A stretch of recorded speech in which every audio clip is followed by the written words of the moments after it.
যুক্তরাষ্ট্রের সম্ভাব্য হামলার আশঙ্কায় সর্বোচ্চ সতর্ক অবস্থানে ইসরায়েল, ইরান ও তার মিত্রদের সমন্বিত পাল্টা আঘাতের তীব্র আতঙ্ক।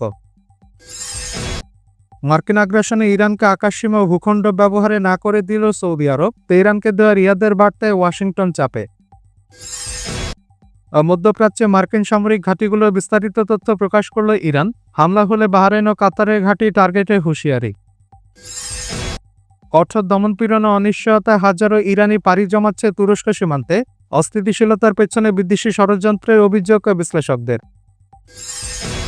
ইরানের সাথে বাণিজ্য ও সামরিক চুক্তি বজায় রাখার ঘোষণা রাশিয়ার, মার্কিন শুল্ক বৃদ্ধি কেবল ওয়াশিংটনকে দুর্বল করবে দাবি রুশ পররাষ্ট্রমন্ত্রীর। শাহজাম উপত্যকা নিয়ে ভারত চীন নতুন সীমান্ত টানাপোড়েন, নয়াদিল্লির দাবিকে বাড়াবাড়ি বলে করার জবাব দিল বেইজিংয়ের সরকারি সংবাদ মাধ্যম। এবং গ্রিনল্যান্ড নিয়ে ট্রাম্পের দাবির মুখে ডেনমার্কের পাশে দাঁড়ালো ফ্রান্স, প্রাকৃতিক সম্পদ লুটের চেষ্টাকে ব্ল্যাকমেল হিসেবে দেখছে স্থানীয়রা।